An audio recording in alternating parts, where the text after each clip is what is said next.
Greetings, everyone. It is Linda Talaferro from the T, The Extra Effort.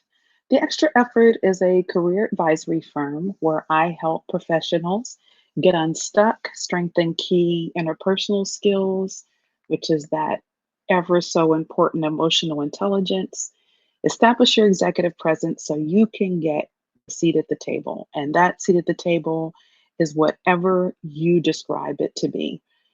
I don't prescribe it to be a promotion to a certain title. It's whatever you envision that you have for yourself. I will help you get there.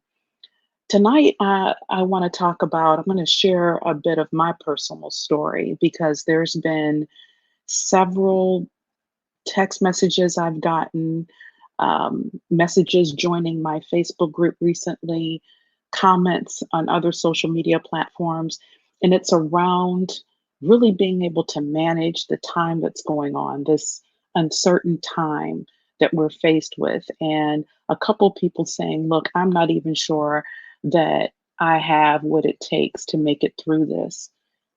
I struggle with low self-confidence. And I wanted to take tonight to talk about that because definitely things will change when you start believing in yourself. And that's what I want to share with you tonight. Definitely the situation we're living in today is unlike any other. We've not dealt with anything like this in our lifetime.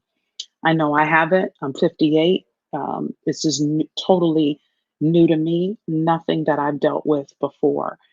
But I will tell you that when I look back in my career, when I look back in my personal life, there was a point in time that I thought, I couldn't be anymore. I couldn't attain anymore, that it wasn't possible for me because of the times that I was in back then. And in particular, I'll share with you several. I was bullied relentlessly in elementary school and what would be considered middle school. Not partially middle school, I don't think. I grew up in Pennsylvania, and it was through most of my elementary school years from fourth to sixth grade, bullied on a regular basis. Rode the school bus, had stuff thrown at me, couldn't play at recess, had to stand with the teachers simply because I got straight A's. I liked to read. Teachers liked me. My mother pulls me out of that environment. I go live with an aunt so I can get better education. And then I'm in a total environment where I'm the only one that looks like me. Seventh grade, eighth grade, only one that looks like me. Try out for color guard, don't make it. Have to do the extra. You know how we always talk about those of us of the color in our careers, we're always talking about we have to do more, we have to try harder, we have to be better than. I know exactly what that's like, and I've been doing it for years, started in seventh grade. And then I get into the workplace. I go to Carnegie Mellon. Yep, great engineering school. Still less than 2% Black on the campus, only one in the room. Head down, working hard, got to do better than everybody else. Then I get into the workplace and I experience sexual harassment, as a young African American engineer from someone who was high in the organization. And from what I knew growing up the way I grew up, you didn't say anything. You dealt with it.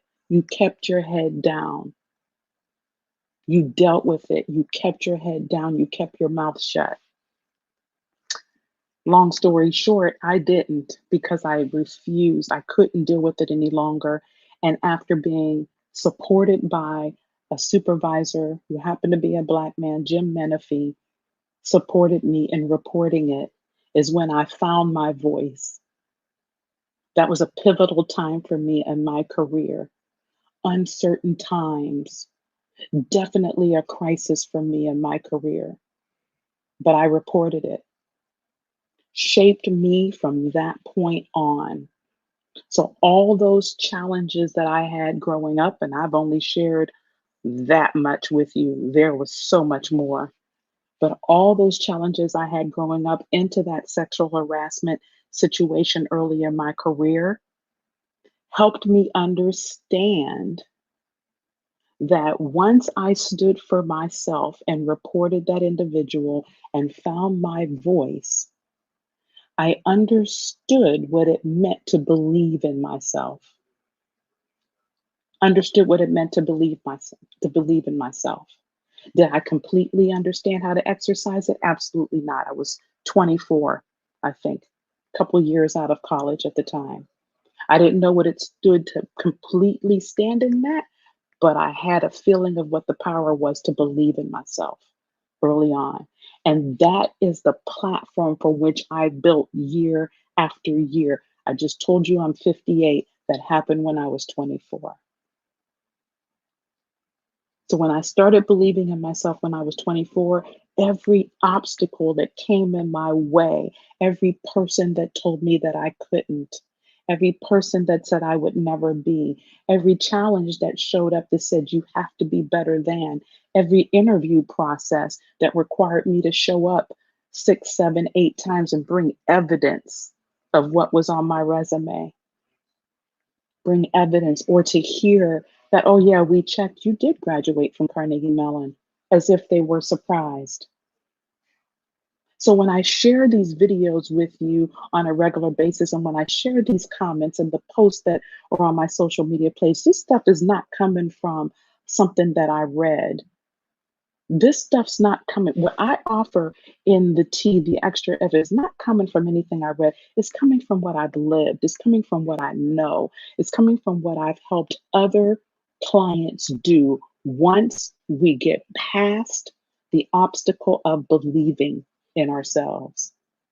And so at 24, when I used my voice in a sexual harassment situation at a big company with someone that was much higher than myself, and that opened the door of looking in the mirror and saying, "You're worth it," that is what shifted my career from that point on. So, what happened when I believed in myself? The seat that I have today as a vice president at a major organization. That's what happens when you believe in yourself. That's what happens when you don't allow things that you can't control to overcome you, like the uncertain times we're in now. We can't control them. So, like I talked about last Tuesday, 10% of what happens to you is how 10% of your life is what happens to you. 90% is how you react to it. 90% is how you react to it. When I was 24, I could have just said, you know what, I'm out. This person's a GM. I'm an engineer, only been working 2 years out of school, can't do anything about it. But I made a choice, and it's all about making choices. I made a choice for that not to be the case. I made a choice for that not to define me. I made a choice for that not to hold me back. And so that's what I'm offering for you. That's what I want to talk about tonight. Yeah, things look very uncertain. Absolutely. We're not in control, absolutely, of what's happening around us. But we can't control our attitude. We can't control what we decide, the choices we make, of what we decide our value is when we look in the mirror. And when we decide that the value of what we see in the mirror is worth the investment in our careers, worth the time to spend on ourselves, to do the work, then you too can start experiencing exactly what I've experienced. What happened once I believed in myself?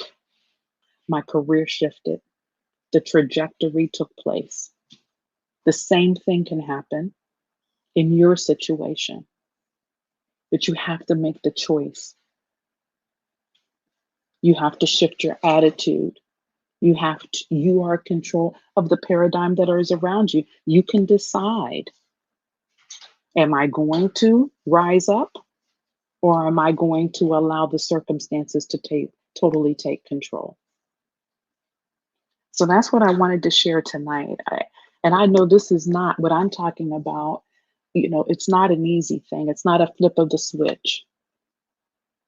What I shared with you happened when I was 24. I'm 58. I got the role that I'm sitting in now 6 years ago. I was in other director roles prior to that. And I can't tell you the number of people that either tried to be in my way or told me I would never be or said I wasn't good enough or had to double check credentials or had, as I said earlier, have me show up with evidence of my work. Can't tell you the number of times, but it didn't dissuade me.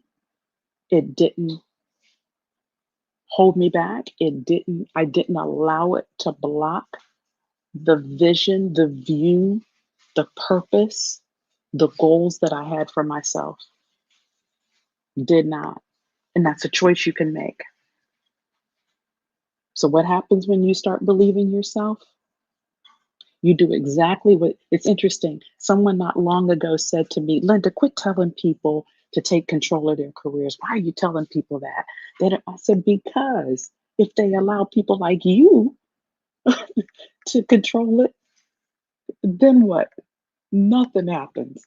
Because clearly you have an issue with people controlling their careers. So no, I'm not going to stop telling people that. It's ludicrous. Not going to stop it. We are in control of our careers. So what happens when you decide that you're worth it, that you've got what it takes, and you're going to go for it? Exactly what happened for me. And that is you can attain whatever that seat is that you aspire to sit in. Confidence is a muscle. You got to exercise it, but it starts with believing in yourself. It starts with believing in yourself. So I hope you guys have a great rest of your day, depending on where you are in the world. Please take good care of yourself. Stay safe and join me next Tuesday. I'm so excited. I'm launching something brand new. I just finished creating it. I've listened to tons of feedback that I've gotten, and I've created something that I know you guys are going to absolutely love. So definitely don't miss next Transformational Tuesday. So with that, I leave you to truly decide that you are going to believe in, invest in, support in, advocate for yourself so that you can do the same thing I did. Take control of your career and shift it in a direction that you want it to go. It starts with belief that it's possible, because it is. Take care.